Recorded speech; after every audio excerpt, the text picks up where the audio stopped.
वंचितों, आदिवासियों और पिछड़े वर्गों के लिए आरक्षण का जो मसला है एक बार फिर से वो खड़ा हो गया है और जो बड़ी खबर आ रही है वो सुप्रीम कोर्ट से आ रही है। बिहार सरकार को फिलहाल राहत नहीं मिली है।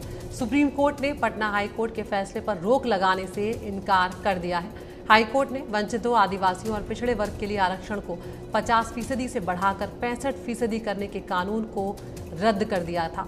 हालांकि सुप्रीम कोर्ट बिहार सरकार की याचिका पर सुनवाई को तैयार हो गया है और ये जो सुनवाई है अब ये फाइनल सुनवाई जो है ये सितंबर के महीने में होगी। आपको बता दें, बिहार में आरक्षण को 50% से 65% किए जाने के फैसले को हाई कोर्ट ने रद्द कर दिया था। इसके खिलाफ बिहार सरकार ने सुप्रीम कोर्ट का दरवाज़ा खटखटाया था, तो फिलहाल सुप्रीम कोर्ट ने इनकार कर दिया है किसी भी तरह से दिल्ली हाई कोर्ट के फैसले को रद्द करने के। लेकिन यहाँ पर आपको बता दें कि विपक्ष जो है वो लगातार सरकार को घेर रहा है संशोधित आरक्षण कानूनों को संविधान की 9वीं अनुसूची में शामिल करने के लिए। आशीष भार्गव हमारे लीगल अफेयर्स एडिटर हमारे साथ जुड़ गए हैं। आशीष, क्या कुछ हुआ आज कोर्ट में और क्या सुप्रीम कोर्ट का यहाँ पर कहना है?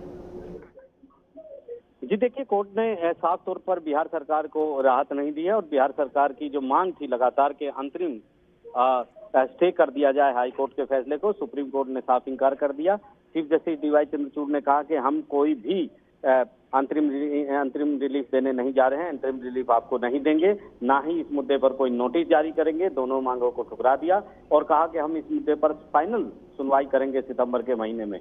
तो यहाँ पर बिहार सरकार को किसी भी तरह की राहत नहीं मिली है।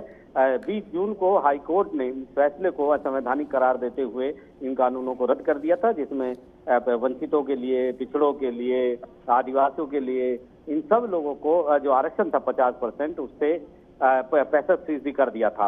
हाई कोर्ट ने कहा था यह संवैधानिक है क्योंकि सुप्रीम कोर्ट के इंदिरा साहनी फैसले का ये उल्लंघन करता है, जिसमें आरक्षण की सीमा 50% रखी गई थी। उसी को चुनौती देते हुए बिहार सरकार यहाँ पर पहुंची थी सुप्रीम कोर्ट में और उसे उम्मीद थी कि किसी तरह की राहत रियायत सुप्रीम कोर्ट से मिलेगी, लेकिन सुप्रीम कोर्ट ने साफ इंकार कर दिया इससे और कहा कि हम किसी भी तरह का स्टे या अंतरिम जो राहत है, अंतरिम राहत वो नहीं देंगे। बिहार सरकार की ओर से मांग की गई थी कि स्टे इंटरिम कर दिया जाए, बाद में फाइनल सुनवाई कर ली जाए, लेकिन सुप्रीम कोर्ट ने इससे इंकार कर दिया। जी।